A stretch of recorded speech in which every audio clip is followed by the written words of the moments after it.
Hello and welcome to the show, and it's been a long-awaited show here in Phoenix. I'm out of the snow. The snow is left behind, and I actually got out this year. Last year, I don't know if you remember, I planned to come out here, and we had 6 snowstorms in 10 days. You remember that, don't you? And flight was canceled, but I actually booked the flight almost a week early just to make sure that didn't happen. I'm here. And I am here with a full roundtable. And, you know, I'm going to confuse everyone's names, so I'm just going to have everyone just say their name in the mic. I'm Dean Aliotto, Dean? filmmaker. I'm Dr. Bob Wenzel-Gross. I'm Jason McClellan. Yvonne Smith, alien abduction hypnotherapist. Travis Walton. Jim Lowe, attorney, co-author of Yvonne's latest book. Heidi Gadd. I'm just a girl that does a radio show too. I'm Kevin Gassman. I do that show with her. Wow, did you hear those radio voices just then? Those were good. Yeah. I'm Jennifer Stein, filmmaker. I'm Stanton Friedman, nuclear physicist, ufologist. All right, well, Stan, go ahead and hold on to the mic. Okay. Thank you all. First of all, thank you all so much for coming. I really appreciate it. And, you know, when you do these type of shows, I didn't know if there would be, like, no one showing up or one. I think the first year, you've always showed up. Thank you very much for that, you and Kathy. And you, I think we back in Maine. Yeah, and Travis always shows up. Thank you, Travis. So anyway, I'm real excited to have this great roundtable. Some people brought in some questions. And Stan, why don't I just ask you one of these questions, because it kind of has to do with the DOD announcement back, the New York Times article, I should say, that came out. So a question came in: if a mass sighting event like the Phoenix Lights occurred in present time, how different do you think the government and media response would be due to the post-DOD announcement? Well, I don't know, because I don't know what's behind the DOD announcement. I don't know whether somebody pushed a button and said it's time, or whether they're anticipating something else happening in the very near future, which will make it all clear. I have no idea. So I'm really excited about the possibility of something useful happening. It's about time. 70 years plus years is long enough. On the other hand, who can judge what's going on? I was very impressed with the quality of the people who stood up publicly. Their titles were impressive, to say the least. Right. So I'm in a waiting mode. Yeah. Does anyone else care to comment on that particular question? Or since we already started out on the DOD New York Times article, does anyone have anything they want to talk about in regards to that? Jason? Well, with regards to how would the response be to a Phoenix Lights type incident today, okay. Yeah. That's always an interesting thing to contemplate, because we would think that, you know, more people are looking to the skies and also considering the possibility of things like that happening. But we look at the incredibly, you know, earth-shattering things that do happen every single day, and how quickly they disappear from the news, from the headlines, because we have short attention spans. Yes. You know, things are hot news items this week and maybe last, even monumental things happen and last for maybe a week, and then we're on to the next story. Yeah. So even if there was a Phoenix Lights type incident today, I think it would be incredible. It would be every headline around the world, but then gone the next week. Yeah. Before that, you go ahead and take that. But before I just want to say something, and that is, I was on the flight out here. This is just a great story, and I was sitting next to this guy, and real nice guy. And we were chatting, and he said he's basically he was, I don't know what you call it, not jump seating, but he's a airline pilot for American Airlines. So and he said, yeah, I used to fly military, the F-18 Hornet. And I said, oh, you did? And I said, hey, let me ask you something. What do you think about the government coming out with, saying the Pentagon had a program on UFOs? What do you think about that? And he goes, oh, I didn't hear about that. He said, but I'll tell you one thing, they're real. And I said, really? I said, well, what do you mean? He says, I know what I saw. And he said he was tracked for many miles by a green orb and it lit up his cockpit, the whole thing. And so I go, you're kidding. And he said he called, there was no radar data on it at all. But anyway, and he goes, you don't think I'm crazy, do you? And, that's one of the topics I want to bring up. We're still fighting that, even though it comes out, in the news and everything. We're still fighting, are you crazy? Because he saw a UFO. Yeah, I just wanted to follow up to Jason. This is Dean. Where'd you get that beer?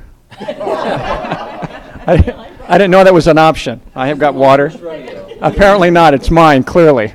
The one thing that I wanted to talk about that I haven't really heard a lot about with regards to the footage by the New York Times is the cause and effect of it. I think what is of utmost importance is that we take it from this being this kind of strange phenomenon into something that's more accepted. And so when you have something like this that comes out, you have a major newspaper coming out, you're basically saying, yeah, this is happening. It validates it. Does it change anything overnight? No, not really. But what it does is it gets people to go, okay, this is becoming normal. This is now becoming accepted, which is the toughest part, especially for everyone in this room, to convince people of. It normalizes it. I think that's on a good path. I gave my first lecture about flying saucers, and I prefer the title to UFO, incidentally. All flying saucers are UFOs. Not all UFOs are flying saucers. And I worried about it. I gave my first lecture in 1967, a long time ago. And I was waiting for the laughter, the ridicule, etc. And I never got it. I've had 11 hecklers, 2 of whom were drunk, in over 700 lectures. So what I'm saying is, what I have found is that people are ready to believe in flying saucers, but they're worried about other people will think that they're nuts for doing so, not that they think so. So I've had people ask me at the end of a full house lecture, how about polling this audience? Because I had given some Gallup poll data indicating the greater the education, the more likely to believe in flying saucers and so forth. And I said, well, usually it's not my job to get people to stick their necks out. I'm the neck sticker outer. And, well, I don't think anybody would mind. Everybody clapped. So I said, I'll ask 2 questions. How many people think that no UFOs are alien spacecraft? And how many people think some UFOs are intelligently controlled extraterrestrial spacecraft? And I asked both questions, and fewer than 10% said none are. More than 90% said some are extraterrestrial spacecraft. So that accounts for the fact that I haven't run into this laughter curtain, this sphere of ridicule, et cetera, et cetera. People given half a chance will say that they're interested in the subject, they believe in the subject, they've had a sighting. But I've checked audiences at the end of lectures. How many people here believe they've seen what I would consider to be a flying saucer, having defined my terms earlier? And just raise your hand, and I'll just point and count, no names. And I do that, and it's typically 10% of the audience, which comes as a surprise to the people there. But then I ask, how many of you reported what you saw? 90% of the hands go down. Yeah. So I've seen this everywhere. And in a big classroom, I once asked, and it turned out that 80% thought most people didn't believe in UFOs, and 80% of the people in that audience did. So the reality is, in other words, it's fertile soil. They're ready for us to put the facts on the table. Okay. All right. Just before we move on, just real quick, let's answer Stan's question. How many people here think that some of what people are seeing are actually extraterrestrial? Raise your hands. I guess I don't have to ask the other question. Yeah. Okay. Is that definitive? Because there's all the other permutations. Oh, yeah. Dimensional beings. Yeah, there's from the future. Yeah. There's all, but I mean, when he says some, intelligent life. But he's saying some. Yeah. Yeah. Intelligently controlled extraterrestrial spacecraft. Yes, absolutely. All right. So this is Jennifer Stein. I just wanted to make a comment about your question that we've been pondering. I've had a few minutes to think about it. And the question was, to repeat it, if there was a major newspaper article today, would the recent, say, New York Times article that came out with very credible people from the Defense Department and things speaking about a secret, research program that went on, would a new incident be taken more seriously? I think we need to look at an historical context of this phenomenon. And there's what you might call relatively recent historical context over the last 60 years. There were, of course, many reports prior to, say, 1945, 47, 52. But between 47 and 52, there were numerous mainstream newspaper articles. Of course, most people know about the Roswell article that made the mainstream of many covers of newspapers saying that the U.S. was coming out, or a saucer had been discovered in New Mexico, and then of course it was covered up. But I think if you look at the Robertson panel, you go back and look at the Robertson panel, the Robertson report, the desire, which is available on the web for listeners, they can Google this and go find it. There was a deliberate attempt to debunk the topic, both in Hollywood and in newspapers and in media, and we are coming probably, I hope, to the tail end of that debunking process. When we get more credible people coming forward to discuss these things, I think that it may have an effect. And most of the people that are here, especially people like Stanton and the long-term researchers who became writers and researchers in this field, they were inspired because of what they did see in the newspaper in 1947 and 1949 and 1952 and going forward. And they became the researchers of today that we are still relying on and referring to. And we now are probably that for the next generation. So yes, I think it's important. I think not everyone will pay attention to it, but some will. And I think we need to keep that in mind going forward. And I'm going to pass the mic to Dr. Bob Gross. Thank you. I totally agree with what you're saying right now. My area of research since like at least 2013 has been involved with something known as existential intelligence. And I'm a firm believer of Howard Gardner's multiple intelligences theory. And people with an existential intelligence, a strong existential intelligence, which I believe I have, and I'm sure we all do here, we wouldn't be here right now. We do look at the bigger picture. I mean, there are so many options as to what a UFO is. And I don't think UFO is a very good term to describe what we're seeing out there. Like you were saying, there's other dimensions. There's things, there's, holographs or holograms, and it could be a lot of different things that people are seeing. But I can tell you through my research and interviewing people, 99% of the people have seen something. And I've actually, developed tools to see what they can actually, that they're for sure seeing some kind of anomalous phenomenon. And to me, it's extremely valuable for people to see this in today's society, because it actually grows the brain by having these kind of anomalous experiences and being able to perceive them properly and have the knowledge, to have the skills and the habits of mind. The whole attitude about this thing is extremely important to take it serious, because it's a benefit to mankind. It's just not a fluke. Thank you. This is Kevin Gassman. So what I think about when the media, when they put a story out like this, they have to run with it. They have to roll with it. They can't just put it out one day and disappear with it, And that's where the conversation is going to lead to, is where the nation leads us, is where the news is going to lead us, where we're going to get these articles from. If they just come constantly from NBC, CBS, and then people might start turning a corner a little bit. I have to say, kind of like marijuana a little bit. Everyone's turning the page towards that. But as far as aliens, it almost has to be the same way. You have to kind of convince them that, no, this is real. This is really what's going on.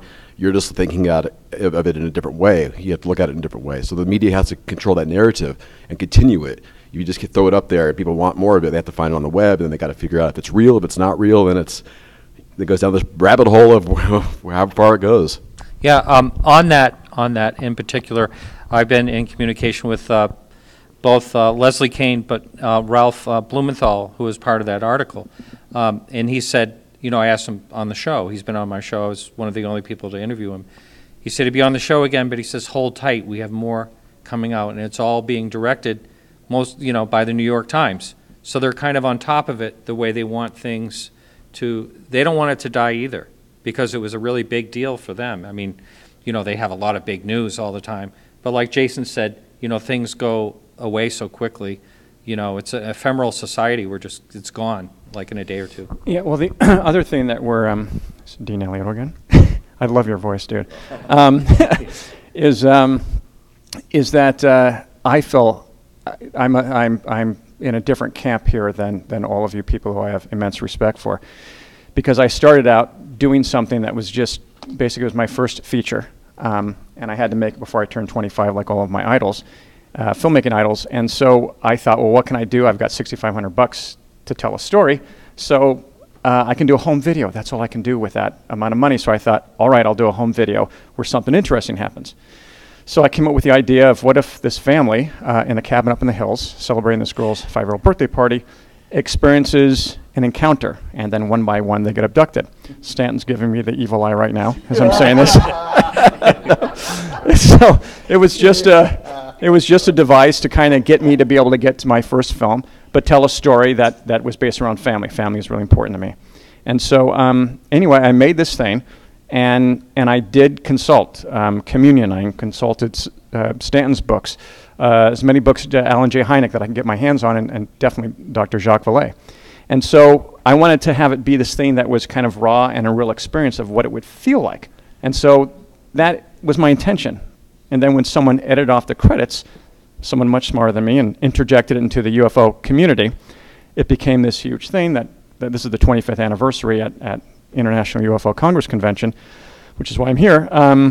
It became this thing that people believed it was real, and then I got all this feedback from people, and then I kind of stepped into it.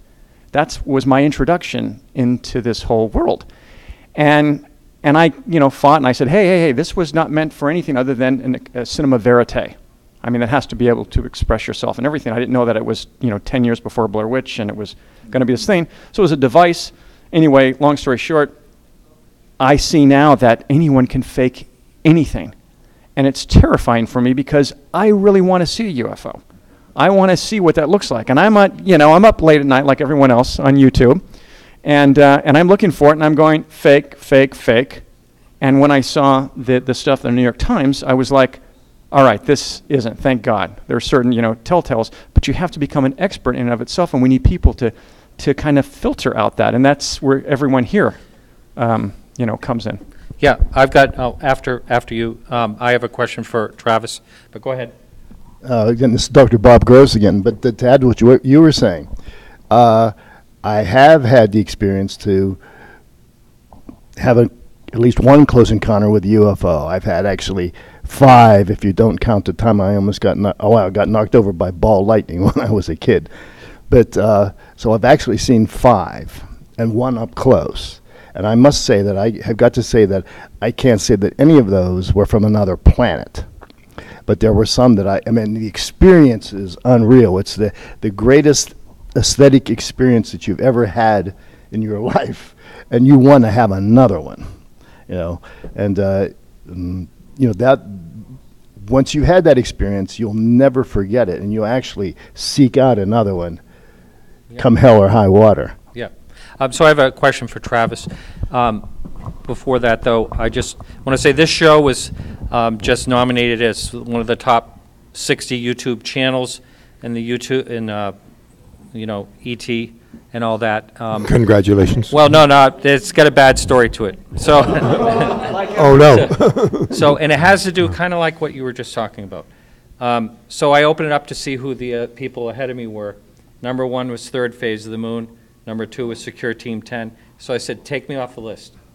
These are people that hoax for money. And, it's unfortunate. And what I'm getting at, I'm not getting at just that, but what I'm getting at is, to your point, the person who is actually curious is going to get online and going to get on YouTube, see fake videos, and then they're going to get burned. They're going to realize they're just wasting their time, and then they're going to go away and not care anymore about it.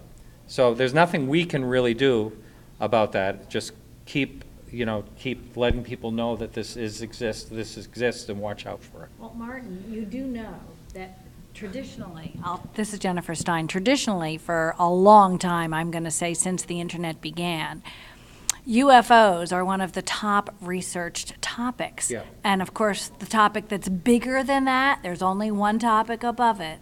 Unfortunately, it's porn. It's porn. We're up there with porn. Yeah. We're up there with porn. Right. So this question came in for Travis. So Travis, using a hypothetical scenario with a presidential disclosure announcing that we've been engaged with ETs for over decades, this person wanted to know if you would feel vindicated by all this. Well, certainly, but I think the media and the public perception is playing catch up here. I was kind of surprised that a little bit of the reaction to the announcement in December was, so what else is new? I mean, like, this is not new. I mean, we knew this, and they're finally admitting something that generally in the general public was already held to be the situation.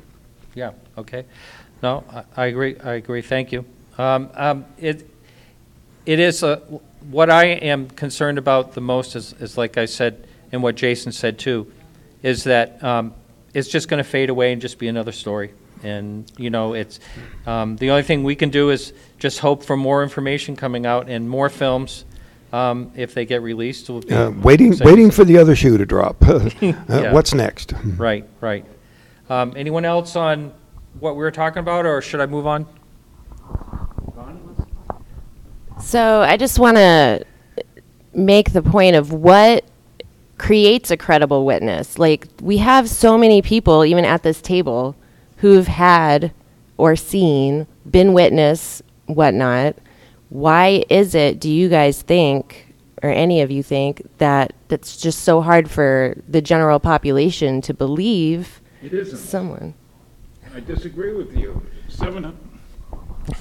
I've given over 700 lectures, 50 states, 10 provinces, 19 other countries. My last was Bulgaria. I mean, and I don't find that people have trouble believing this. I look at the reaction of my lecture, the questions I ask at the end and stuff like that, and they're with me.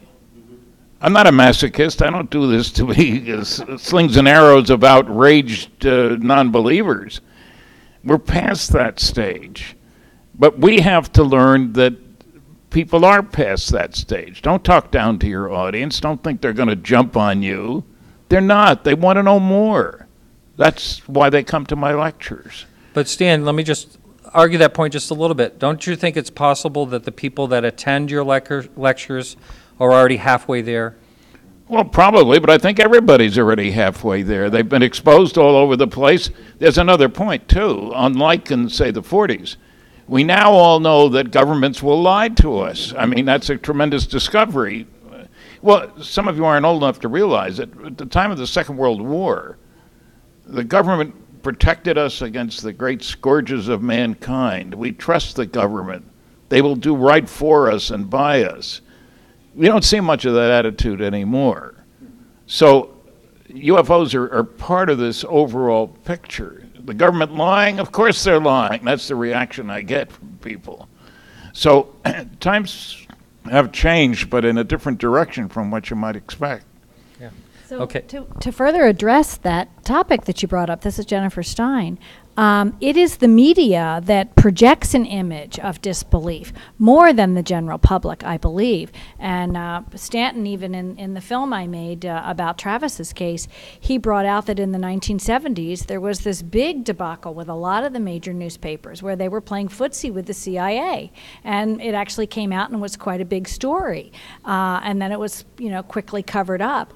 But there was a lot of attempts to debunk and report back from conferences what people were saying. I mean, Stanton can discuss the historical data of that a little bit better if you'd like, but I think the general public is open to it. I think anyone can be a credible witness. I think we've had tons of credible witnesses, and it's really the way that those stories get reported is where the debunking comes in. And we're all victims of that. I mean, society in general is victim of that. We're unable to move forward as a society because of the general approach. More comments on that topic? This is Jim. I'm actually an election attorney, and I represent politicians, and I write initiatives. To back up what Mr. Friedman said, when Hillary Clinton talked about UFO issues, or she called it something else, aerial phenomena, I believe. UAPs. Politicians, when I write an initiative, they poll test everything I'm putting in it, every major theme, to see what polls. It would have been election malpractice for the Clinton campaign not to poll test that ahead of time. And there were 2 people running against her on the Democratic side and 17 on the Republican side. Not one of them attacked her for that. That's right. And you have to think about this, that why, something's turned a corner. Things happen in politics and in society faster. I can never say that too fast when I'm trying to talk about something, but the gay movement moved forward quickly. The Me Too, things happen much quicker nowadays. And so when there's a critical mass reached, and you've got the 2 biggest media outlets in the country, the most influential, the Washington Post, which is still debunking everything, and they have been since the beginning, and the New York Times. The New York Times is split off from that.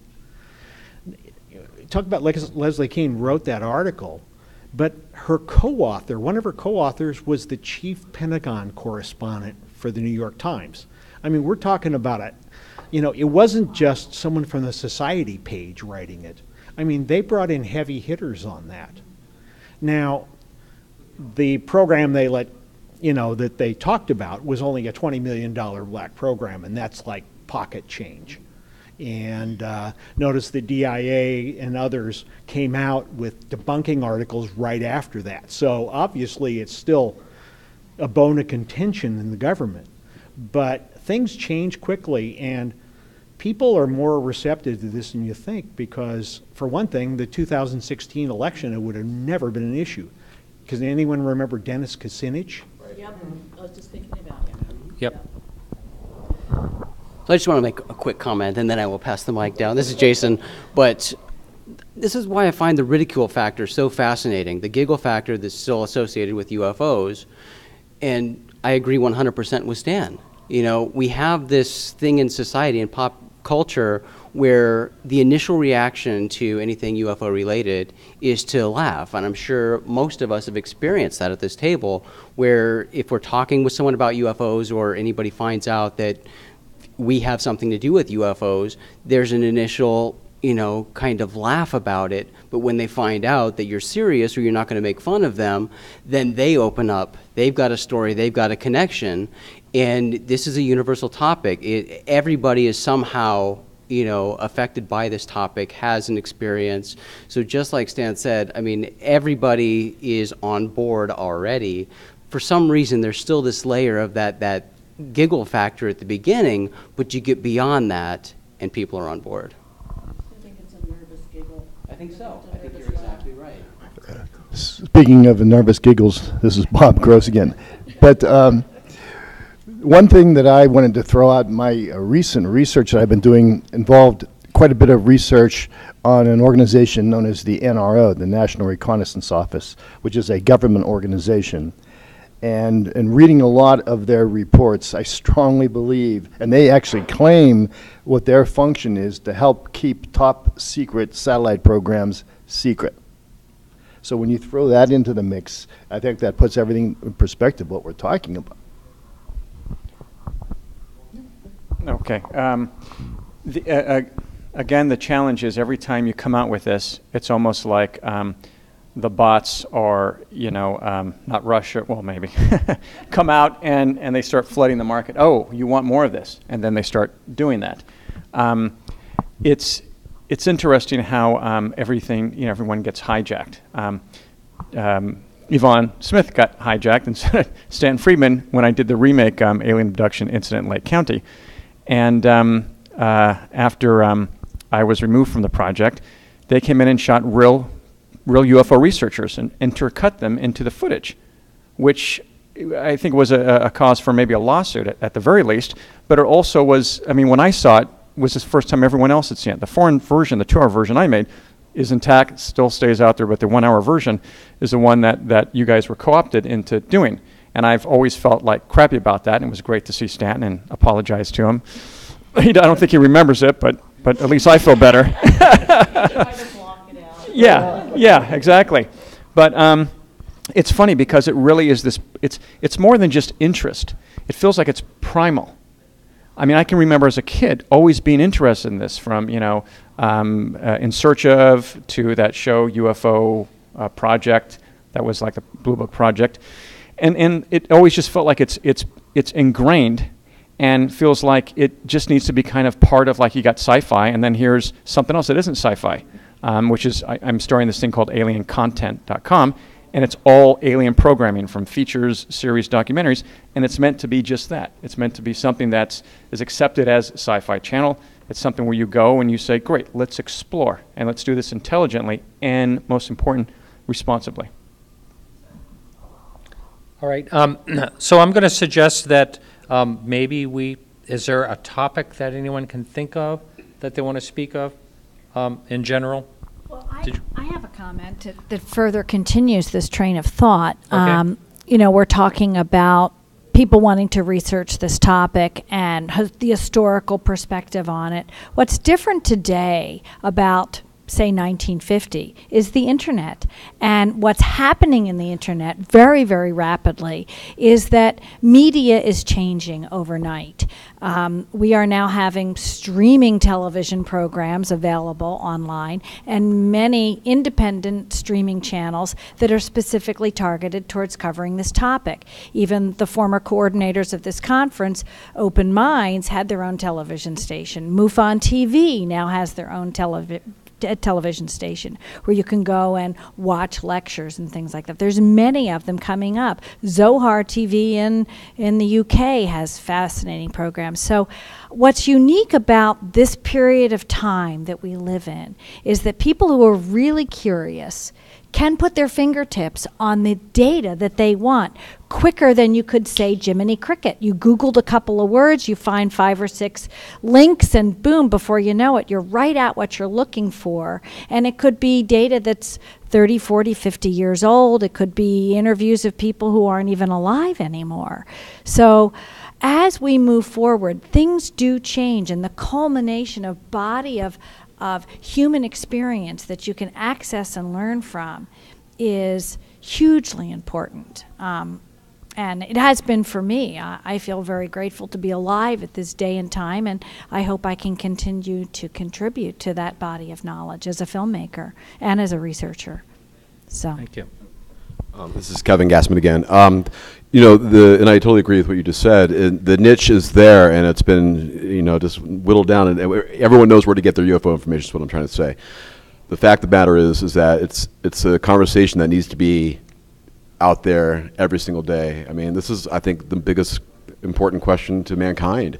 Shouldn't we all know what the answer is? Shouldn't we all be discussing this in some way or another? And it's not. It is on certain smaller levels, but until it's on a mankind level, on a humanity level, will things change? Until then, it's just going to be something that's going to be on the black market, if you will. And you can find it over here, but is it real? Is it not?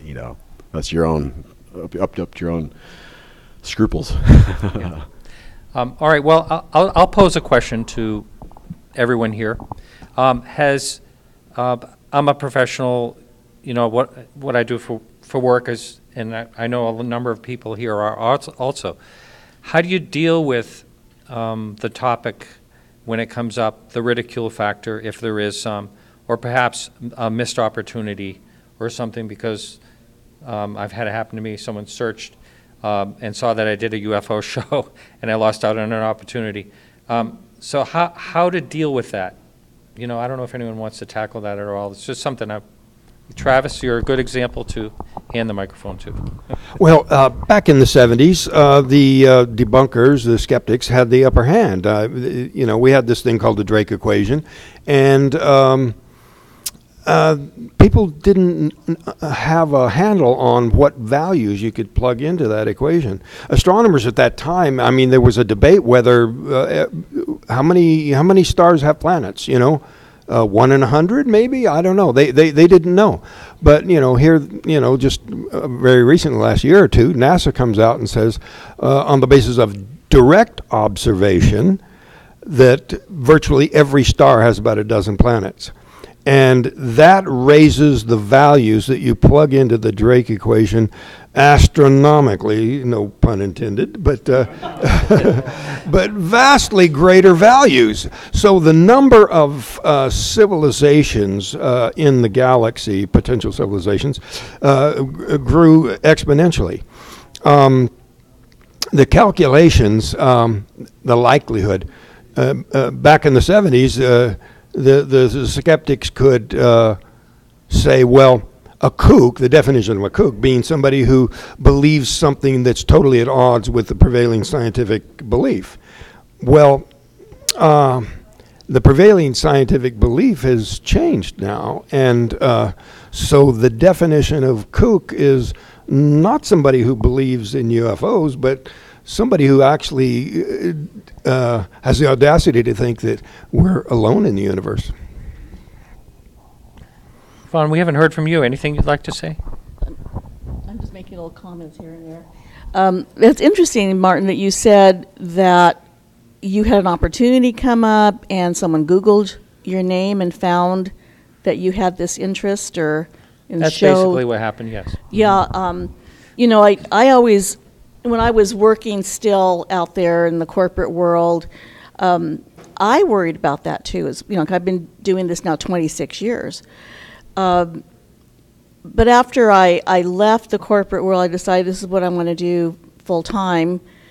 I found it interesting that the more I talk about what I do, the more people will open up and say, oh, gosh, I've never said anything to anybody because they didn't know who to talk to. I had doctors come up to me. In fact, I worked at one time for about 8 years I don't know if anybody knows what the Magic Castle is in Hollywood, California. Okay. All the magicians, all the famous ones started there. I was the director of member services, so I had a really responsible job. But the members there, I wasn't sure how they were going to react as it's a private club.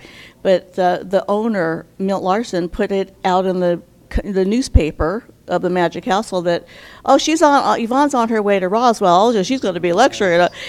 And I had members come up to me, some of them who are doctors, and say, oh my God, I had a sighting in the 60s and I didn't tell anybody.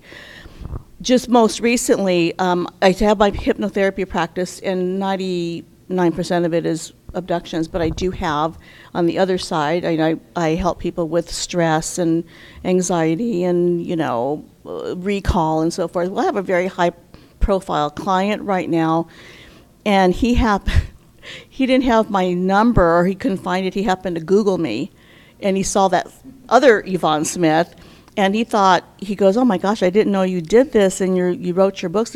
Sometime I'm going to have to talk to you about this. So what I'm striving for, I think we all are, is getting past this ridicule factor. That's why, when Jim came into my support group, he had told me he wanted to write a book about the abductees' civil rights. And I, at the same time, had thought about abductees' civil rights. And so I had goosebumps when he told me this. And he's writing it from a lawyer's perspective, but I had been talking about it in my lectures. So, it's time that people like Jim, other people that I have are, outstanding citizens, medical doctors and lawyers, and, I have scientists from JPL who have come to me as abductees. These people start coming forward. The more and more the masses come forward, we want to try to make it easier for them, of course. That's why I keep putting my neck out on the chopping block, just like Stan said he's done. And hopefully, like we were all saying, this is turning the tide with, with this news coming out about the Pentagon. My son helped Harry Reid get elected, my oldest son. And so when I sent him that article, I said, look at your guy. Look what your guy did. Look what he believes in. Look what he's, And my oldest son is like my ex-husband. He's very, more formal and so forth, and he didn't know what to say.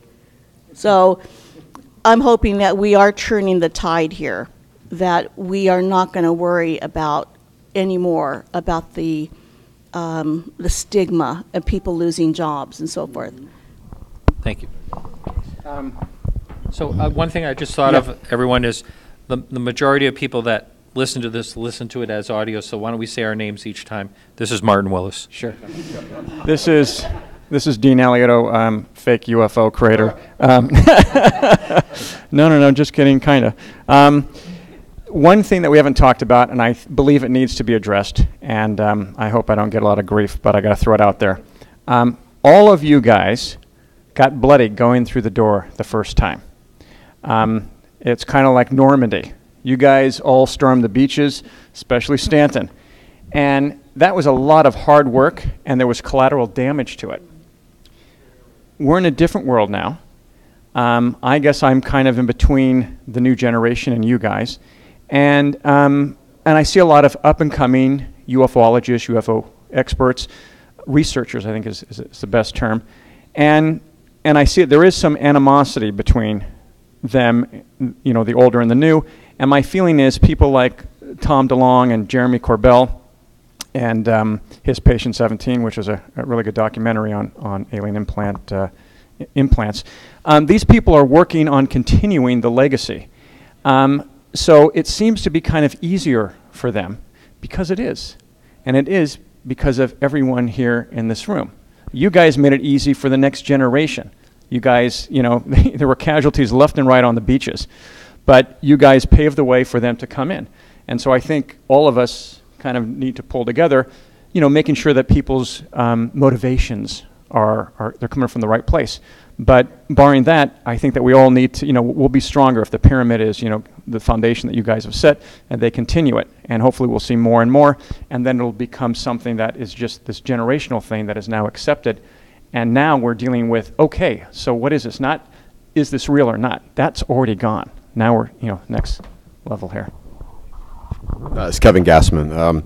We talk about, I did radio for about 15 years before I jumped into talking about aliens. I was a rock and roll DJ, and, well, still am, But I didn't really snap to the fact that I was coming out of the alien closet, to come out and say that I believe, or I love talking about this subject. It's fascinating. So when I meet people, maybe being from the radio, rock and roll radio DJ side, is I'm meeting more people who are more accepting to what I talk about. 9 times out of 10, like everyone said, when you meet someone, after you tell them what you do or what you're into, they're going to come right back and say, well, I saw something. This happened to me, or something that happened to my family, or this and that. You're always going to get something. So I think people feel more comfortable when they hear someone that's in the field to say that it's okay for them to come out and say what they feel. The normalization of it all through Ancient Aliens on TV and all these different shows that are coming up and what have you is getting, I think, connecting with people in a way that they're going to feel like they're not alone in what how they think and what the overall scheme of things is all about. This is Bob Gross again. I think that's extremely important what you were just saying. I think as more and more qualified researchers come into the field and looking of what's out there, because I've got no doubt in my mind that the people I've talked with have experienced something. There's no doubt whatsoever. And I've got people that have come to me because I've a doctorate and I've seen UFOs, and I'm admitting that I have. I've got people that come to me with stories about abductions that I can't tell anyone.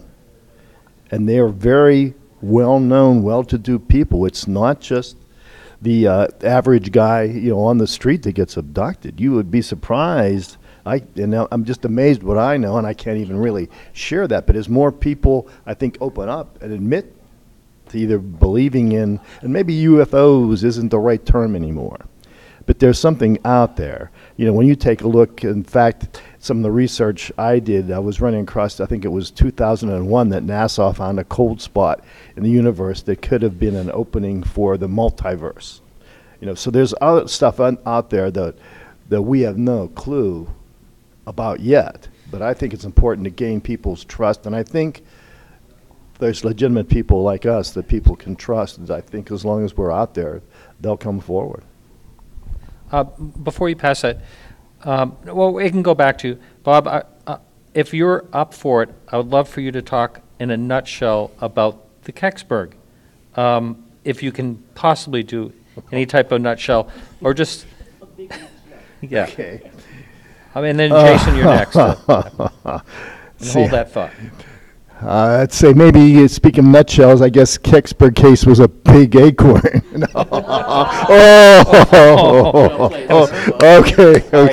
Okay. I studied a semester at Second City in Chicago. Can you tell? And I don't even drink beer. Wow. Okay, well, the Kecksburg case, just very quickly, it happened back in 1965, and an object was seen in the skies of Pennsylvania, and it was doing things that objects shouldn't do. It wasn't drinking or anything like that, but it was coming in at an irregular angle, and it had a trajectory that was very strange. And then actually, I talked with people that actually saw it flying. It was like this ball of fire, and then it landed in Kecksburg. But it would stop, it would turn, and do things like that. Well, then eventually, it was thought to have been either a UFO or a deep space probe of some type, or it could have been like something from another country. And basically, for 50 years, the whole thing went unsolved. And there were a lot of clues that people weren't looking into. And I did happen to look into that. And I firmly believe that I have a preponderance of both direct and circumstantial evidence that what people saw was a corona satellite's film bucket, because film buckets are gold and they're acorn shaped and they're shiny and so forth. And it would have had the capacity to, with its recovery vehicle, it would have had the capacity to make those maneuvers. So the thing that put it in the UFO category was its ability to have a strange trajectory. Well, now, if you would have known about the Corona program, knowing that they had those capacities, you would think, oh, there's another one of those film buckets again, because they lost 40 of them, more than 40 of them. And so that's kind of it. And it's a great experience. I mean, I think, and there was, I believe, a nuclear experiment on board that film bucket, which makes it even more dangerous than a UFO could have been. So, you think, it still would have been an exciting thing to see. But that's kind of, I hope that was it in a nutshell. That's beautiful. Thank you. All right, thanks. Jason, so continue on the last thought, right? Yeah, well, now I feel bad interrupting the Kecksburg conversation, but just going back to Dean's comments and responding to those, I love that you mentioned Jeremy and Tom in the same sentence. They would both be happy about that, but they're both my friends, and I love them dearly. And I actually worked for Tom and To the Stars for about a year, so I have nothing but love for those guys, and Jeremy's doing incredible things. But, in my experience, and it's probably a decade now that I've been heavily involved in this strange and wonderful field of UFOs, I do want to say that I've had nothing but support, encouragement, and love from veteran UFO researchers. One of my early memories of having interactions with people is getting margaritas with Travis. It's a very welcoming community, and something that I love every chance I get to highlight to people, wondering about interactions with people within this field who have differing viewpoints even. Facebook paints a picture that we're all at war with each other if we don't ascribe to the same beliefs, and that may be true for some, but I personally never experienced that. We do have our differences. We have our own individual beliefs about things, our different ideas and thoughts, and coming to events like this, like the UFO Congress, are a fantastic way to understand that we're all playing the same game. We're all searching for answers. We're all human. It comes down to it. We're all human, and humans have our own experiences that we reference to, the different ideas we have, and the veterans I've encountered and worked with over the years have been nothing but welcoming and supportive in everything I've done. Great. I'm going to ask you to continue on here. I have to take care of the camera or we're going to lose it pretty soon. So I've got to figure a way to get it charging. So, okay. So this is Jennifer Stein. I will second what Jason just shared. I went to my first MUFON conference in 2000, encouraged by a friend, Ruben Uriarte, who I'd made a crop circle trip with, and I said, I want to join, I want to learn about MUFON. Do we have a chapter in Pennsylvania? I went to a conference and found out at that point we didn't. And Ruben bugged me enough to start a MUFON group in Philadelphia. And I said, well, I don't want to start one. I just want to join one. But to second what you said, Jason, I went to the bar and sat down and talked to some people I didn't know. These were ex-military people who were very friendly. They shared with me sometimes their own stories, but sometimes they were sharing to me or with me stories that they were allowed to tell but weren't their stories. They were somebody else's stories because they were still under oath or under some sort of security clearance that they couldn't share their own experience. But they said, I'll tell you someone else's experience that is as profound as mine.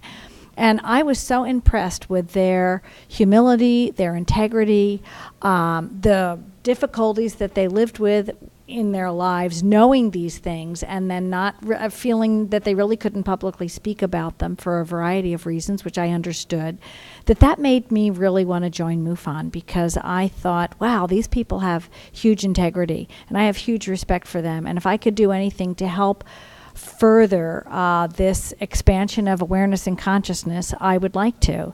So I ended up starting a little local chapter, which Stanton has come and spoke at, Travis has. It's now 18 years in the making. And it was a big decision to step forward. I remember thinking deeply about whether or not I wanted to do that or not. I had a sighting myself that stayed in my gray box for 25 years because I thought I was alone at the time when I had it.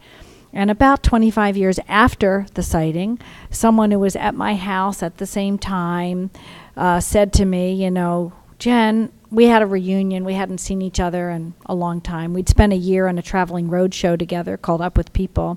And he'd come to stay at my house about a year after that because he was out of money coming back from Europe. And he was staying with my family and my parents and myself. I was 19 at the time, so was he. And he was asleep on a different floor of the house.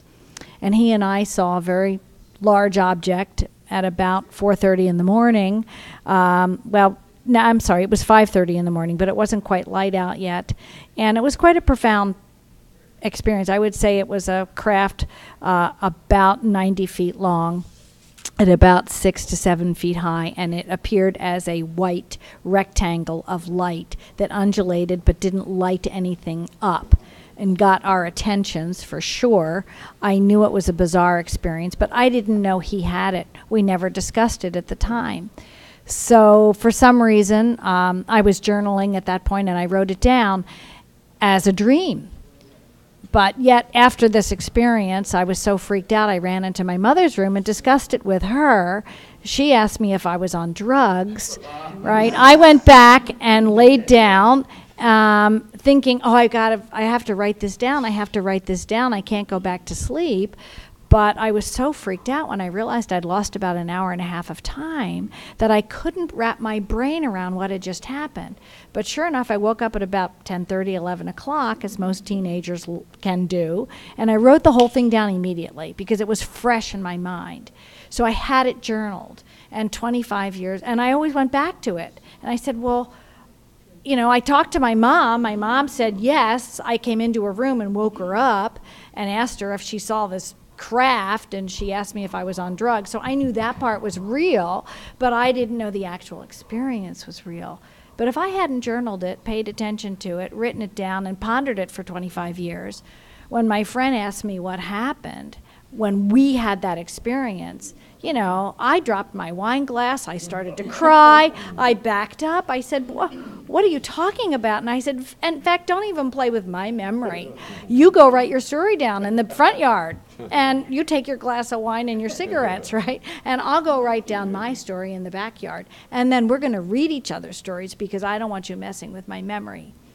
And when I realized that he had the same experience I did, that gave me the confidence that I needed to say, okay, I can step forward in this field. I don't know a thing about it except that my consciousness has been changed by the experience of it. And I'm now going to give myself permission to start to learn. And that's after I went to my first MUFON conference and started going forward from there. So my point is, you have to know the firm ground under you. We can all be teachers in this field, even people in the listening audience who have had experiences and they don't know what to do with them. Not to be frightened by them, to, like some people when they finally get cancer, right? It's usually a door opener for many changes in their life, and they can be profound and beneficial changes. It's all like what Dr. Michael Carter just said in his speech today. Do you look at the world as a positive experience or as a negative experience? You can look at the same glass of water as half full or half empty. And I think we are the ones that need to choose how we're going to digest this phenomenon, how we're going to go forward with it, how we are going to be representatives of our experiences and the agenda, the phenomenon, and how we're going to bring the next generation in to it. Stanton Friedman has just turned into Kathleen Marden. This is Dean here. Who is the niece of Betty and Barney Hill fame. So I have a question for you. Since you just showed up, we're going to throw you right into it. How do I get the rights for the book Captured away from Bryce Zabel? Because I need to make that movie. It's an amazing story. Yeah. The thing that's interesting is the race issues and everything, which is even more hot. But how does that, reflecting on that, I mean, they had to deal with it back then. It feels like we've gone 2 steps back. So I just want your kind of take on looking back, reflecting, and where we are today. Looking back to when this first happened, I was 13 years old, and Betty called my mother and said, last night on the way home from our vacation, we saw a flying saucer, and it came so low that we're afraid that we might have gotten radiation poisoning or something from this. They took long showers. I remember them. We were a close family. They lived about 20 miles away from my childhood home, but we were at that house within a couple of days from the time that happened. And I remember Barney being so sort of reflective and quiet. Usually he was a really gregarious kind of guy, the kind of guy that every kid wants to see first because he's going to make you laugh and smile, and took a lot of interest in us. He was a little different that day, and he and my father sat quietly in the living room. Barney was waiting for another phone call from Pease Air Force Base. And he told my father about the beings that he saw on the craft. He always had memory of being very frightened that they were going to capture him, they were about the size of a pencil, I guess at arm's length, the way they looked to him as he stood looking up at them. And they were dressed in black, shiny uniforms, and he said that they were somehow not human. So there was a lot of concern, and I think that the fear that Barney had was the result of that conscious, continuous memory of actually seeing them on that craft and feeling frightened. Betty didn't feel that because she didn't see them. She was in the car. And she didn't become frightened until she and Barney ended up on a back road somewhere, and they had the missing time, but she didn't have conscious recall of that. And so, I can see why he would have been so frightened, why he had so many physiological problems, and psychological problems related to the emotional response he had, and why she didn't, because they had a different kind of experience. He felt threatened immediately. And I think that if Betty had the same kind of experience, she would have. But she was different. We talked with Betty that day. We went out and saw the shiny spots on the trunk of the car where the craft had made the buzzing sounds, and that the spots actually, according to Dr. Bruce Maccabee, he said there must have been counter-rotating magnetic fields around those spots. And we've seen that in other MUFON cases as well. So looking back on all of that, I think of how the confusion, the desire to learn more, particularly on Betty's part, the desire by Barney just to try to put it out of his mind because it was so disturbing to him. And what led them to go to Dr. Benjamin Simon, and how happy they were after that. That they were very interested and involved in the civil rights movement, but after he saw Dr. Simon, he was appointed by the governor of the state of New Hampshire to the U.S. Civil Rights Commission State Advisory Committee. He was able to step forward and be very active in the civil rights movement. And in the poverty program, too, in the state of New Hampshire, Sergeant Shriver gave him an award for the work that he did through the Office of Economic Opportunity. And they were just shining. And the three of us were invited to Lyndon Johnson's inauguration because they were good mentors for me as I was growing up. I was a teenager. And to think back to those days was just wonderful. It was a great experience until their story was published against their will for 5 nights in a Boston newspaper. And their lives were shattered. I feel like I'm going to cry now when I think back at it. That they fled, they came to my grandparents' house. I grew up across the street from them. And how we sat down as a family and talked, what are we going to do next? And the decision we made was that they should go forward and they should tell the public what happened. And the reason for that was that the cat was already out of the bag and that it had already been published and it wasn't completely accurate. And so they decided that they would step forward. But I think that it had a really strong impact on Barney. And I saw his health decline again, particularly when people didn't believe it. And one thing that was so difficult for him was to be a strong, proud man, telling the truth and having people attack him and belittle him. And that became so difficult for him.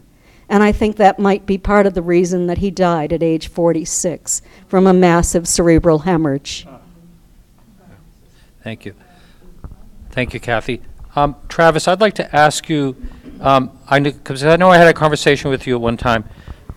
What did Betty mean to you? She really figured prominently in my adjustment to what had happened, because Dr. Harder had worked with her, and he was doing the regressive hypnosis on me. And he put me on the phone with her, and she had some words of advice that were really helpful to me in the whole process of adjusting to the experience and to people's reaction to hearing about it. Yeah. Yeah. And speaking of that, when I mentioned earlier, I was talking about the ridicule factor and stuff like that. How has that been in your life? Well, that, was just so thick you could cut it with a knife at the time. It was all there was, Go out in public and you'd see people, looking sidelong, pointing, whispering, that kind of thing. And nowadays it's completely, done a 180 from that. Every time I go out, I get positive responses from local people. Yeah. Now, I know Jennifer worked with you in a movie, but Fire in the Sky, that's something, it seems like everybody knows that movie. I know that there was a lot of things that were inaccurate. How much has that, if you had to do it all over again, would you have put your foot down? Or do you I think I would have been more insistent on accuracy. They disguised that sort of stuff. The copy of the script that I got didn't contain those alterations, and I think it was a major disappointment for a lot of people. But it was a landmark, for the first time Hollywood ever, took a real life case and dramatized it in a way where people could sort of identify with the people who had experienced it. Yeah. And back to Jennifer, what was your, when you decided to do that, did you want to set the record straight on some things when you worked with Travis on that documentary? Well, I have to confess, making that film was a bit of a process of self-discovery. I didn't start out making a film.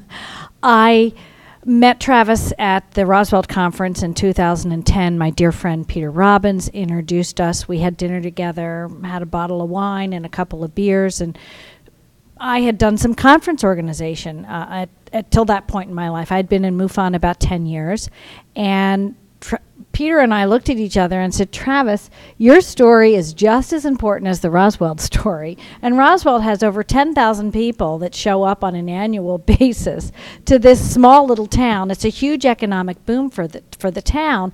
You live in a small town, Snowflake, Arizona, in northern Arizona. Why don't you work at putting a conference together around your story? People should know your story.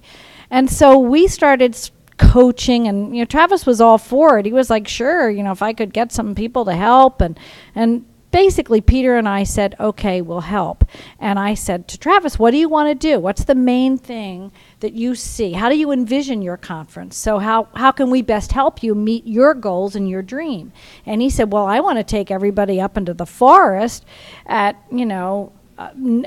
night to the place where I was abducted, and I'm starting to think, okay, this is November, it's northern Arizona. I'm not belittling Travis's desire in any way, but as a conference organizer and someone who has insurance, for events, I'm thinking, ooh, this could be strategically a difficult nightmare. And what if it snows and we can't get people there? And what if somebody goes off trying to find a bathroom and it's dark and they get lost and they get attacked by a wild boar or a coyote, So I said, hey, how about we have a plan B, just in case we can't get there? So Travis thought that was a good idea, and we didn't know how we would use it, but I flew out there with another film producer from the Philadelphia area named Bob Terrio, who ended up being a co-producer on this project, and we first produced something called Tracking Sky Fire, and what that was the different boys from the crew who were living, who agreed to come down on their summer vacations in August, meet Travis, meet us, and we would do walkthroughs and encounter their experiences, their memories with Travis in the forest. So we shot that in 2013 and edited this piece together that we could use as a plan B in the event we couldn't actually take people to the forest because of logistics or weather issues. And after we got that done in 2013, I thought, gee, I'm running the National MUFON Conference in the Cherry Hill area in 2014, and I have wonderful speakers coming in, like Kathy Martin, and like Lee Spiegel, and Ben Hansen, and Jan Harzine, and I had many, many people there. And I just decided to sit them down and interview them about Travis's case. Then I had real talking head experts, and then I started hunting for archive footage, and it's then that I saw the light through the end of the tunnel, and I figured out how to put this together because I'm a self-taught filmmaker, and I hadn't really ever tackled a project of this magnitude. And then I really pushed to get the film into the Open Minds Film Festival in February of 2015, which would be almost one full year, 9 months before the 40th anniversary conference we were planning. And I was kind of like the filmmaker and the coach for the conference, and then ended up being a key person in helping to run the logistics of the event as well.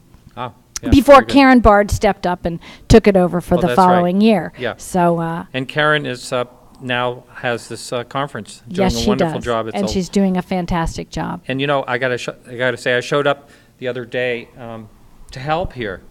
I had no idea how much work these things are. You can't believe the amount of equipment and the taping down and the wiring and everything. It's a lot. I can't imagine how rock stars, travel on the road. It's something else. You had an interesting thing you wanted to talk about. Someone's phone is Someone's- going off in our I don't audience here. even- Let it go. That was brought to you by Disney. You have commercials on this. I didn't know that. Yeah, Cool. yeah. All right. Gotta have someone, pay the bill. Okay, so I've never seen a UFO, and I'm getting the idea that everyone here has. So when I got invited by Alejandro and Karen to come here, I thought that'll be interesting because I'm still that skeptic and that person that hasn't. So my girlfriend Allie and I, we live in Silver Lake, and we're walking around the reservoir, and I'm talking about, I'm going to go to this festival. It's going to be this, and I don't know, and I'm terrified and scared, and I've never been before, and I hope I don't get hung up on my abducted. And so we're talking about it, and then when we talk about something else and come around a corner and look up, and I saw something. I don't know what the hell it is, and I'm thinking, it's a drone. Because there's so many drones. Filmmakers are out there shooting all over, and I want to get a BB gun and shoot them down. And so I see this thing, and it's shiny, and it's like a little ball, and it keeps going down, up and down, then it disappears and pops up at another section, and because of what's his name, Steve Jobs, I have my iPhone, and I pull out my iPhone, and I film this, and I'm dying to get someone's opinion. Now, I'm going to debut this tomorrow night after the screening of UFO abduction. Wait, Can you first? But I'm going to give you guys a little sneak Can you peek. aim it that way first?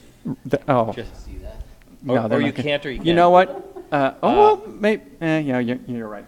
Yeah, Jason's right. You're not going to see that. We'll have to do something like post something later. And I hold it close to the Yeah. All right. So the listener, we will put that in the show notes eventually. Yeah, they may say, it's not anything, so you may not even want to have this on there. So, all right. This was in Silver Lake, California, and literally it was like 2 days after Alejandro said, come on down to the convention, so I blame him. All right, here we go. Okay, so helicopter goes by, which is interesting. Okay, so... Okay, while he's doing that, Yeah, it's just it's not really You good saw radio. that? Okay, Yeah. I know. Okay, Yeah. so a little shiny thing just came down. I'm going to describe it. There, it goes down again. Yeah, pretend you're at a baseball game. You're an announcer. Yeah. Yeah. Okay, and then hold on, it'll come up again. There it is. Yes. Going across. Okay. I heard a whoa. So that's Yeah. good. Yeah. Okay. It All right. I keeps- didn't get to see this, everyone. So Okay. on a scale of 1 to 10, would you? Yeah. About a 9 to 10. Really? Is that good? Yeah. You couldn't see it? right. Here.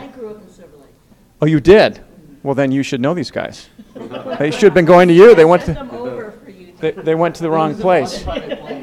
Yeah. So I'm just curious because you guys have much more experience than me. Am I no longer a UFO virgin or what? All right.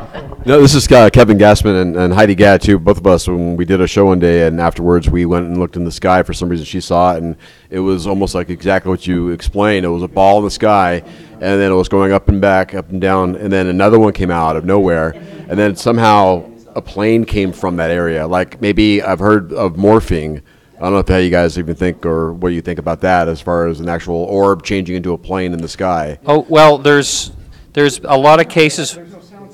Okay. There's a lot of cases where people have talked about objects changing shapes. For instance, Rendlesham Force, the thing that turns into, bursts into 5 lights. Someone else I know that actually is not in the UFO field saw something that looked like a box, flew up, and then burst into 5 lights. There are a lot of cases where it's morphed into something else. Well, this was midday. This is, 4 o'clock in the afternoon. I mean, we saw this thing, and It was right after we did our radio show, actually. yeah. So it was really weird. Maybe they're listening. Who knows? So what's the consensus here? I was going to say, from what I've seen, like similar videos, a lot of those, to me, that looks, and I just saw a little bit of it, it looks more organic than it does mechanical, practically. Yeah, And there's those type of phenomena out there that are natural phenomenon that glow like that, but that looks a little more organic than mechanical to me. Interesting. All right. We just go ahead, Jason, but just 1 second. So Nick Pope is joining us right now for just a minute, and he doesn't have too long, so we're going to get the microphone I'll right be over to quick him. and I'll give it to Okay. Nick. Yeah. But yeah, I mean, I've looked at and analyzed thousands of UFO videos over the years, and I will say that is genuinely of interest to me.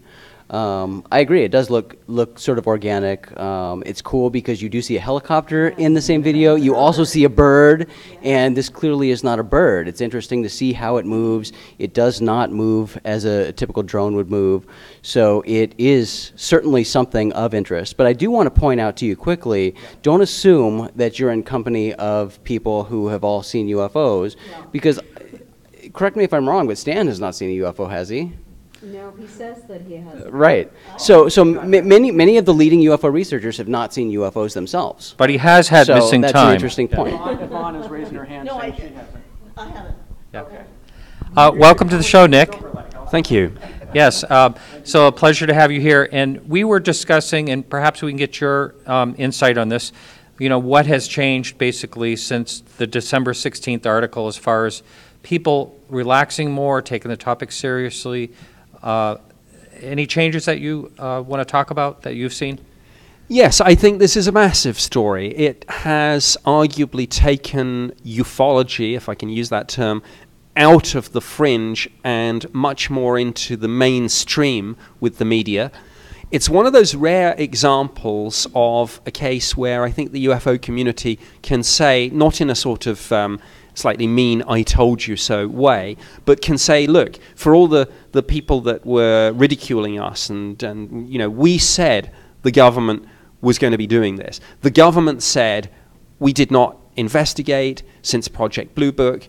If you ask any agency right up until December 16th, they would say, no, we're no longer interested in this. We don't investigate. There isn't a program.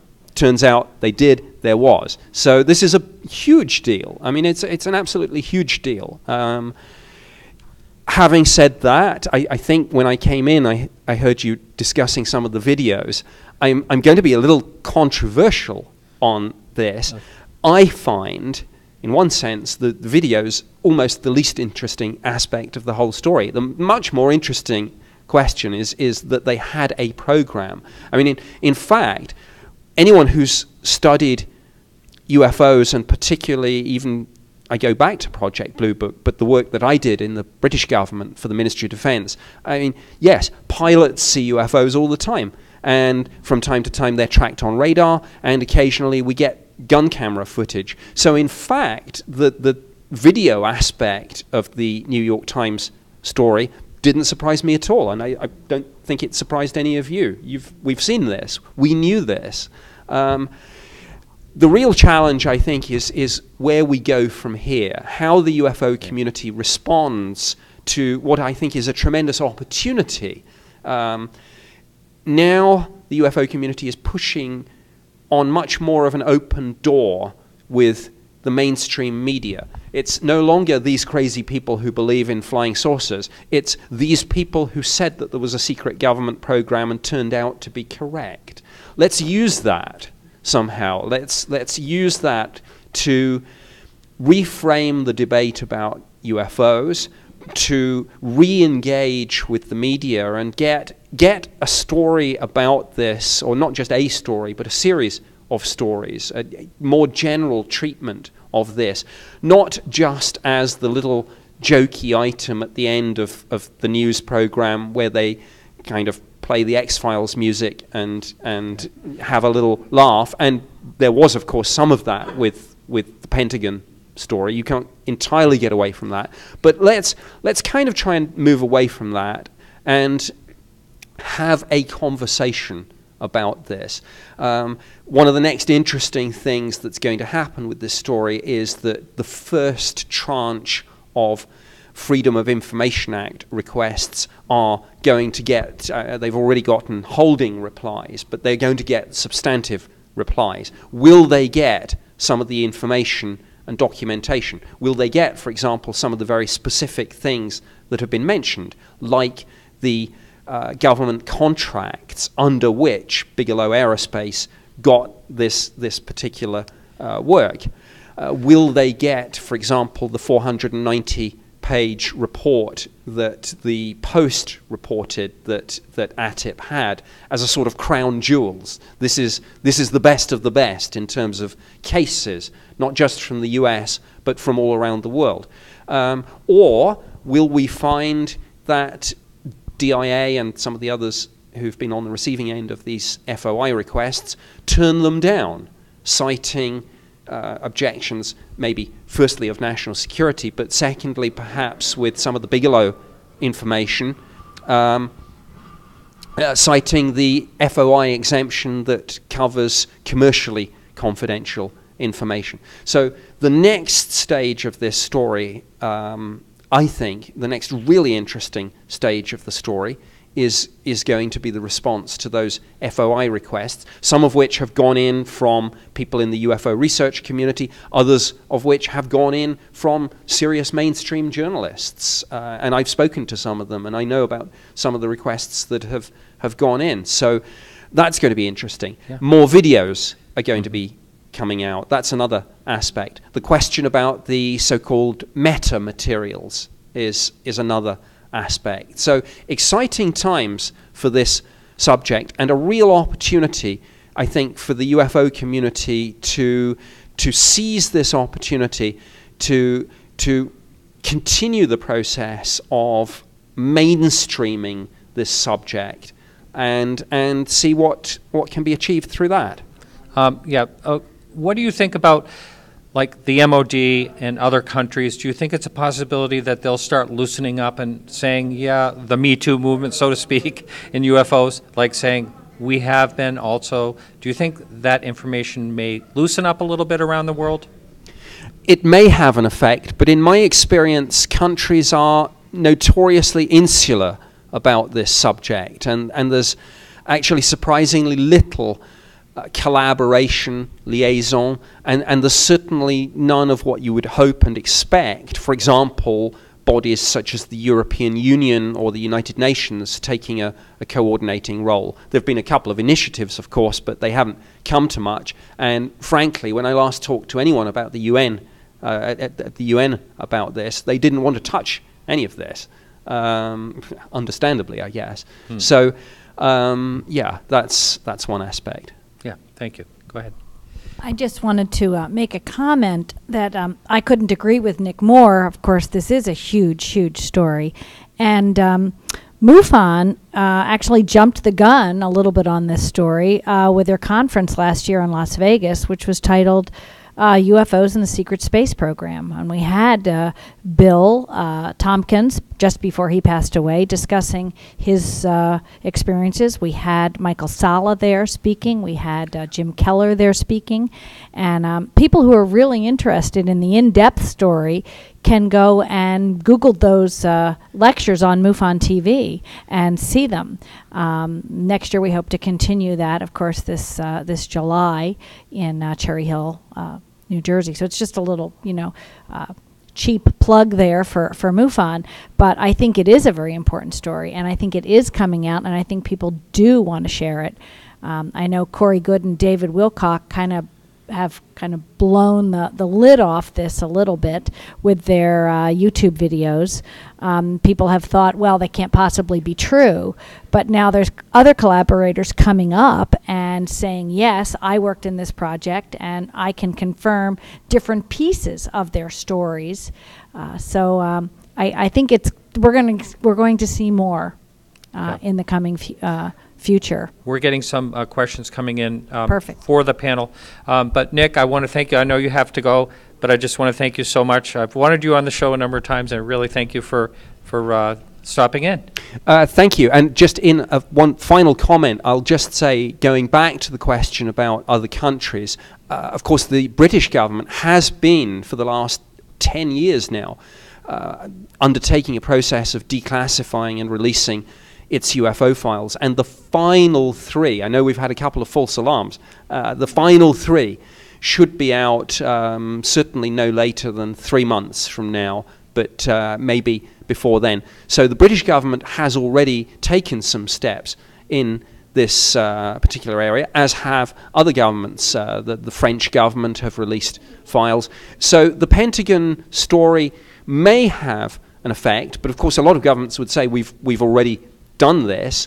I think the British Ministry of Defence, their current position on the Pentagon ATIP program is that they didn't have any visibility of it. I certainly didn't when I was there. I mean, of course, I was doing that job long before ATIP came into existence. So whether there is much of an effect on other nations, I don't know. But if there is any effect, if this encourages any nation that hasn't released its files to do so, or any nation that's released some files to release a few more, well, one more document is always going to be a good thing. So let's wait and let's hope so. Yes. Before you leave, there's one quick question. I had a conversation with Alejandro a while back. Didn't you have like a really interesting picture of UFO in your office at the MOD, and they took it down or something? Well, I think we could do a whole show on that. But to cut a long story short, for many years, when I was working on the UFO project, there was a poster-sized enlargement of a photograph that we had on our office wall. And it showed a diamond-shaped craft being either buzzed or escorted, depending on your perception, by a military jet. And I won't go into all the details of the story itself, but the picture was taken in Scotland in August of 1990.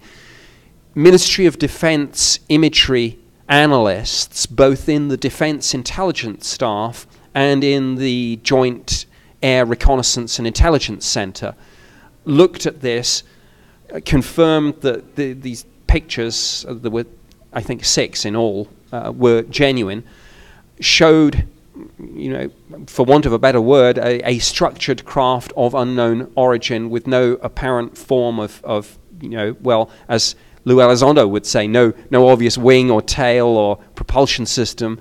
So the witnesses had seen it just hanging there, and then it accelerated away at vast speed. My head of division one day removed that picture, having convinced himself that it showed some secret prototype hypersonic US aircraft being tested in British airspace. Those of us who'd done the analysis, we did not conclude that, but he had convinced himself, and he was the head of the division, so he took it down. He locked it in his combination cabinet.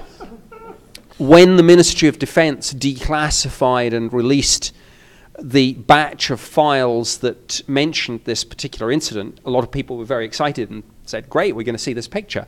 What they actually ended up seeing was a poor photocopy of a line drawing done of one of the photos. The original poster-sized colour thing that had been on my wall for years had been, I think the quote the Ministry of Defence gave was misplaced. something like that. But the interesting thing was my opposite number in the Defense Intelligence staff had a copy, so it's not like this was the only one kicking around, but they say they haven't got it. A few years ago, I was asked for a British TV show to team up with a graphic artist based in LA, and we kind of went into a huddle like one of these, I guess like a crime victim and a police sketch artist. We went through the files, we looked at the line drawing, and we recreated the image. And so there's a recreation of the image out there, but the photos, the negative, and some of the documentation seem to have been mislaid. Yeah, great story. Thank you very much for that. Thank you. And I know the Cash Landrum case, was a diamond-shaped, that they think may have been.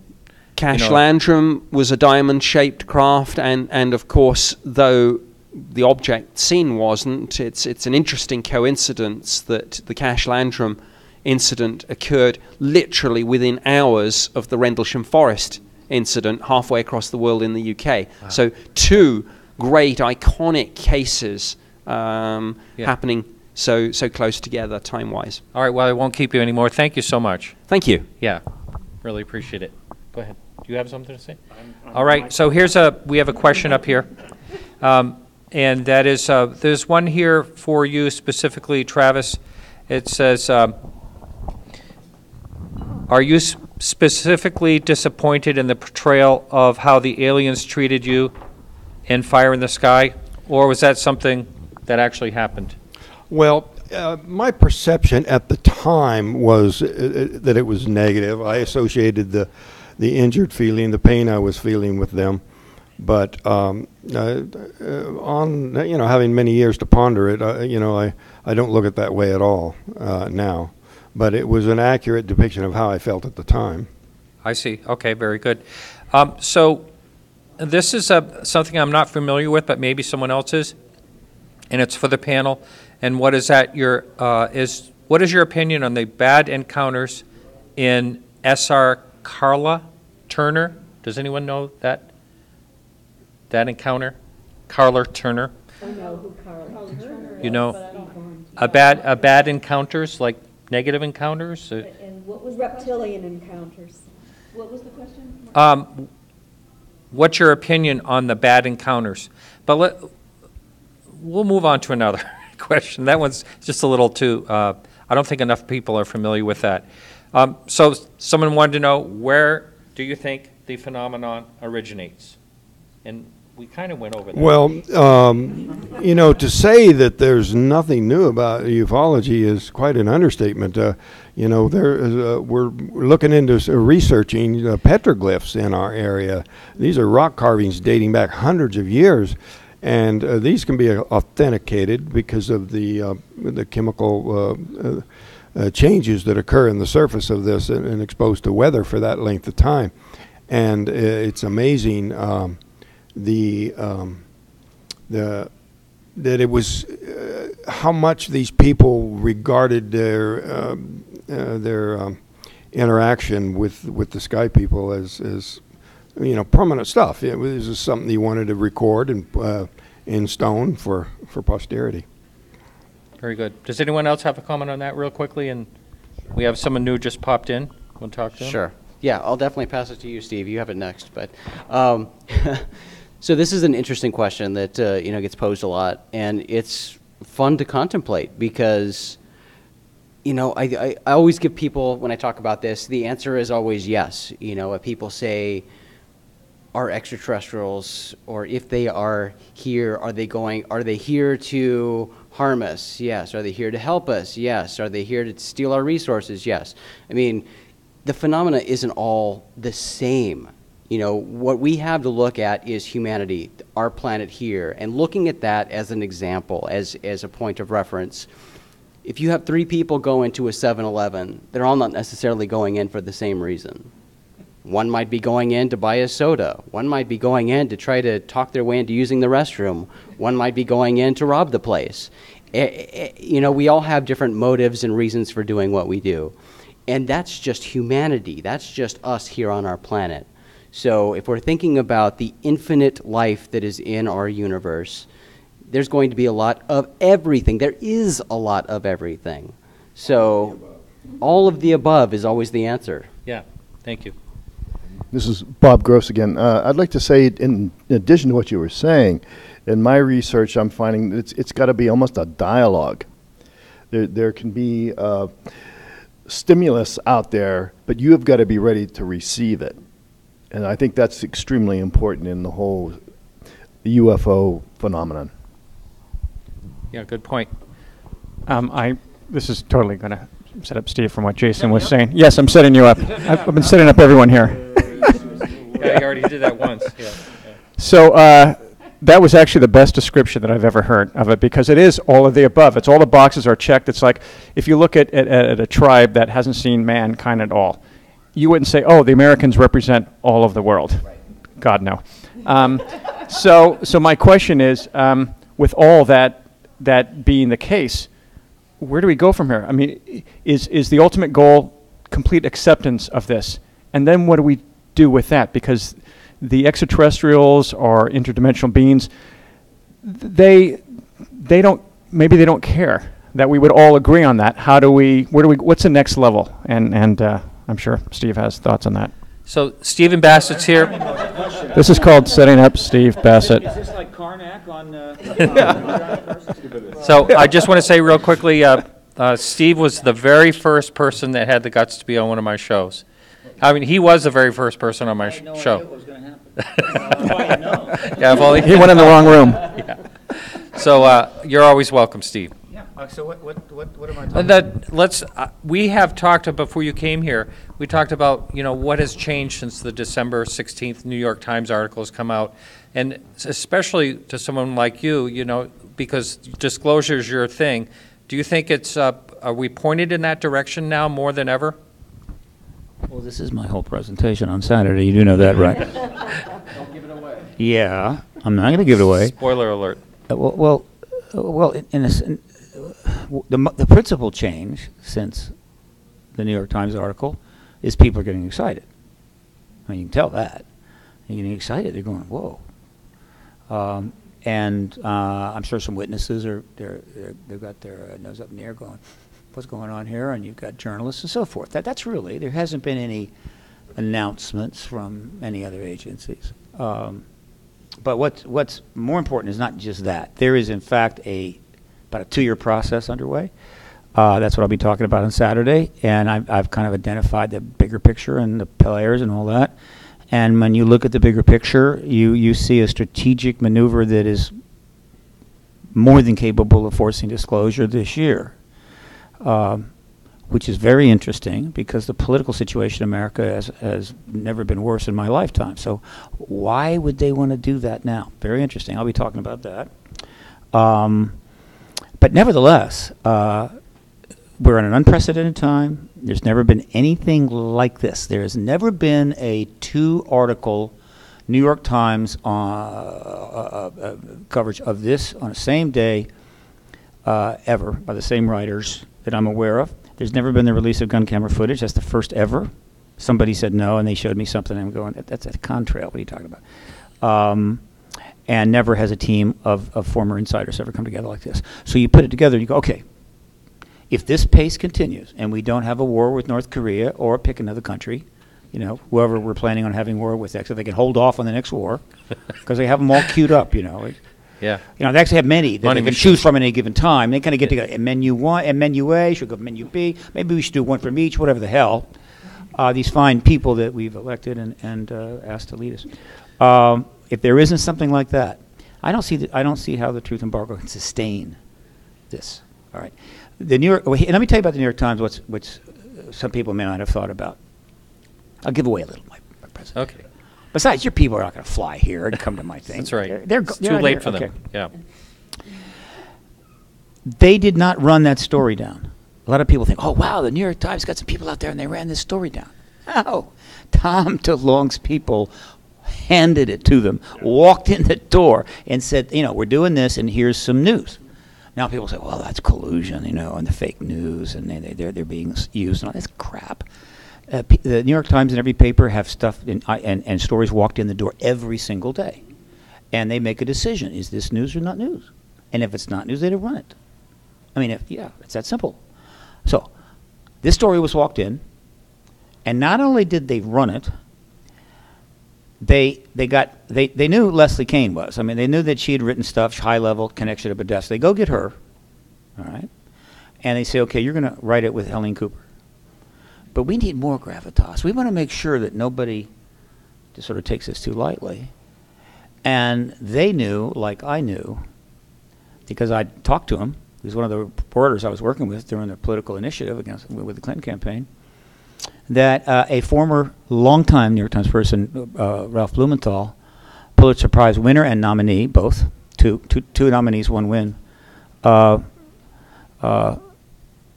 is, how would you say, involved in the issue with something coming? And so they got him to. So you've got two articles, written by these three people, and one is a New York. That's the New York Times going way beyond just, okay, we'll write an article. So in a sense, the New York Times basically said, and we've known about this issue always. We're not stupid here. We can read Stanton Friedman's books as well as anybody else. We've always known it's true, but we couldn't really go beyond a certain point. And we decided we're going to go beyond a certain point. And then, of course, you've got the insiders, the Pentagon, doing the same thing. Where can this only go but to force the hand of somebody? The question is, whose hand is it going to force? Which head of state is going to react to this and decide it's time to win the marathon? I'm just going to jump in and cross the finish line. That's what I see is going on. Yeah, there's some speculation, or people are saying, who initiated? Who really initiated it? You know, like there's, and so initiated what's going on now. You think so? Totally. Yeah. There's no way that team comes together unless the Pentagon approves it. No way. Yeah, that's true. Yeah. Did you have a question? Or you just hold the mic. He's a mic holder. All right. I'm going to ask: is there anyone sitting in our studio audience that's still awake? I mean, has a question? Does anyone have a question for any of the panel up here that you can think of? Oh, really? We really got him on fire there. And no questions. Okay. You have a comment? Go ahead. Yeah, this is Jim again. Think of this disclosure as a stool, and you have to have more than one leg. This table right here is a big part of that one leg that has put us at this point. You know, it's sort of interesting. We have Ms. Martin down there, who was probably part of a witness of history of one of the greatest events that moved us forward. We have Mr. Walton here, moved us forward. Without Mr. Friedman, there wouldn't be Roswell, and the only one missing is Whitley Strieber in the book. And so disclosure isn't just from the government. It's been from people in this community, because where would we be without those four stories right there? And going forward, the one hope I have is this community is able to, new people and old, you know, have sort of a common unified story. Now, you're not going to have common unified reasons for them being here or where they're from. You know, are they from, you know, Nibiru or from another dimension? I mean, everyone has their own opinions, but, you know, the spotlight's going to be turned on people at this table. And that'll be a big question. And you have Mr. Bassett that can do a great job with the lobbying efforts and all that, but they're going to have to turn to the next level. And so keeping this going is going to take more than the government to do. And this program right here, you put together 3 of the 4 legs, in my opinion, of the modern lurches in disclosure, from our side at least. Yeah. You know, I've heard not you, Steve, but I heard many people say that they don't think the government will ever disclose. Does anyone want to address that? Because they have too many things to answer for, that, you know, that they've been hiding for since 1940s or something. It's kind of like going up to someone, a kid. This is Dean, by the way. Sorry, this is Dean Aliotto. Go to UFOabductionmovie.com. No. Shameless. Shameless. Yeah. Yeah, it's either UFO or porno, one or the other, as we talked about. She mentioned. What, your website? Or both? No. It's kind of like going up to a kid and they show you kind of what they have behind their back, and you go, oh, really? What else do you have back there? I think that it's so deep. I mean, if they were to come out and say, yes, we have been doing that, then it becomes, okay, and what about this, and what about that? And then each separate incident is going to have its own blockade. If it becomes, hey, that was that generation. We're not part of that. So we can tell you that here's what's been going on. I don't know how it benefits them, since the big thing is, information is power, and to hold on to it. And then if we do have all this stuff, is Russia, is another nation going to say, hey, let's share the love here. We'd like some of that as well. And so if there's wreckage or something like that. So, I mean, Steve can speak much to it more than I can, but I just feel as someone who's been tracking this for 25 years, everyone will say, well, what happens if they do that? And I go, well, it comes down to accountability. Someone's going to have to be accountable. So who's going to be willing to do that? I don't know how far we have to get before we can talk about like the forefathers and what they did and the crappy things that they did. So anyway, that's my take on it. Here's a question that is kind of interesting. Does anyone here think that there's possibly any manipulation of us by outside, like extraterrestrial in any type of way? Question from chat. Are you saying that humans have been manipulated by aliens to create what we're creating? Right now, like anything that's happening like right now. Like our technology today is not from us, it's from someone else. Like political? Or? The question is, well, in general, do you think there's any manipulation by extraterrestrial of our planet, of our peoples? This is Kevin Gassman, by the way. I mean, of course, everything is possible, isn't it? Is there mind control? Are aliens controlling a certain sect of our population? Is that what's going on? Are half of our population controlled by one race, another half? I mean, it's all speculation. We don't know. I don't know if anybody else has a comment on it, but. Well, I know I could probably speak for Steve and a couple other people at this table, but I'm sure plenty of us have been accused of being part of the agenda, being reptilian aliens, controlling the information coming out. So I know I'm a reptilian. I've been told that many times. So, and people have gone so far as to prove the slits in my eyes. So, yeah, I mean, it's obviously happening. I'm a Gemini, so I don't know. That's. Like a I have been accused. I'll be speaking to this tomorrow morning at 9 a.m. I've been accused of being part of a government disinformation because of my movies, and on Wikipedia you'll see it there, and which is why I avoided going to UFO conferences and conventions all this time, because I thought I might be taken out and flogged, and so anyway, enough time has passed, but I've been accused of that, and at first it was kind of like, oh, that's hysterical. Here was a thing that was just this little weird movie, and it's become this. And then I kind of got pissed off, and I was like, hey, this isn't about that. This is about, us trying to get answers. First and foremost, everything else is BS. I won't swear. But if you're going to get pissed off what people say on the net about you, you need to get a lifetime supply of Xanax as soon as you can. Just ignore. It depends on what you mean by manipulation. The answer is yes. But in terms of what we know that would come under the heading of manipulation, I think for sure, is fairly straightforward. If they're flying around in the skies and being seen or allowing themselves to be seen, they're affecting our world, our perceptions. They're generating stories. They're generating articles and papers and so forth. When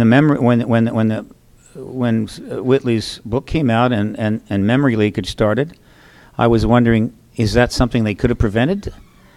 Could they have tightened people up more? Are they deliberately allowing some leakage to take place? Because obviously the emergence of contactees and their stories put a lot of pressure on the truth embargo and manipulation.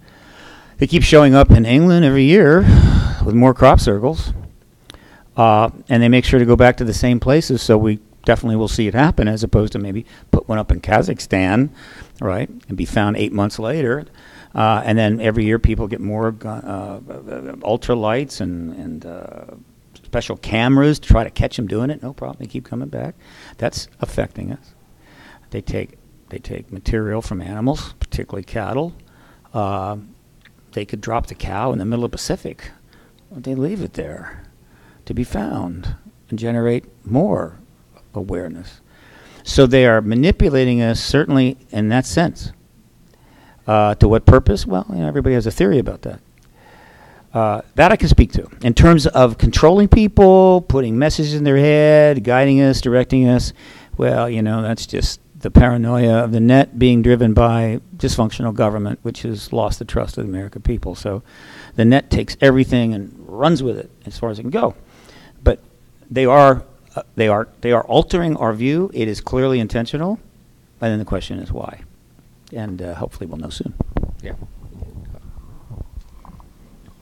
I think that we have to look at this historically, and dating back to the 1940s, UFOs were showing up around nuclear installations, tests, and the scientists at that time were even speculating that perhaps this was a byproduct of nuclear detonation. And starting in the 1950s, we had warnings from extraterrestrials that they were very concerned about our nuclear weapons. I've been working on 2 studies recently. One is Free's study of experiencers it was my understanding we have about 4,000 participants now. Also on MUFON's experiencer research project with Dr. Don C. Donderi. And I have been comparing the statements that experiencers are receiving. Hundreds of experiencers are receiving. And over again, I'm reading about concern about our nuclear weapons. People are saying, they are writing, that at one time in our distant past, we have reached this level of technological development. And when we reached that level, we destroyed this planet. And now we have come that far, and we are very close to the point where we destroyed this planet in the past. And they don't want that to happen again, and they're trying to stop that. I'm not saying that they're all benevolent, and they're not. But over and over again, I'm receiving this message from experiencers. That was Kathy Murren, thank you. When I hear, Dean again. Sorry, it's Dean Alioto again. When I hear that we're destroying the planet, I always look at it like kind of an inside joke that the planet has, because we're not destroying the planet. We can't destroy the planet. We can make it inhabitable for humans and for species, but this planet will recycle our, pettiness. Yeah. And so, yeah, exactly. So when we did Nagasaki, Hiroshima, the aliens didn't show up then to prevent it. So why would they show up now? Is my question, and I hope they do, but yeah, exactly. We have about 40 years of experience or research. We have about 40 years. This is Jim again. We have about 40 years of experience or research. They don't ask about our government. They don't ask about who's on TV. They don't ask about our culture. They refuse to answer questions about religion, but they are very concerned about how we treat each other and how we treat our planet. And I see it as looking at it from the outside, but they're not going to do anything. We have to do it for ourselves. And so I don't see anything where they're manipulating. I see a hands-off they have their own reasons for what they're doing, and we don't know as far as, us experiencers and what's happened to us. But as far as them trying to intervene, I don't see that. Well, at the nuclear, where the missiles, where they do the test launching and they take over some of its analog, some of its analog and digital, and they shut it off. So that is a little bit of interception there, right? Well, but think about it this way. Talk to Captain Robert Salas. He was in charge of a flight of ICBMs that was shut down, and it was more, I think, an overt attempt to show our government that we can do whatever we want. but they don't. They don't stop wars. They'll let us destroy ourselves, and that seems to be where we're going. That's where their concern is, though, because here we are, as Kathleen said, through all the studies that you're doing with Free and MUFON, and with my 26 years of speaking intimately and working intimately with experiencers, their concern has always been that we're destroying our planet, and we need to pay attention. And within the last 5 years, and this is what I wrote my new book, Chosen, and the second part of that book, I'd heard it over and over and over again, and I called it the urgency, because I've been hearing from experiencers, new people, one after another, come into my office. They don't know each other, and they're saying the same thing. I feel like something is coming down the pike pretty soon. This was before the 2016 elections, by the way. They didn't know, they know that they were supposed to do something, but they didn't know what. Many of them said that, I think I'm supposed to find more out about my experiences. I think I'm supposed to talk about them. I think I'm supposed to talk to the public about my abductions, and other people have said the same thing. And these are people who had these careers, making 6 figures, telling me, I went to school, I got my degree, I'm very successful, but that doesn't mean anything anymore.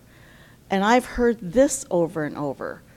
So I thought it was important enough to put in my new book. I wanted to hear from other experiencers from around the country, and my book is being translated into Portuguese, and I'm hoping I get emails, from these people from Brazil, because I think experiencers are trying to tell us, or tell the masses that they're feeling that something is coming. Now, whether it's because of the 2016 elections that we all went through, but they said this was happening before, and they mentioned nuclear weapons. They were afraid of nuclear war.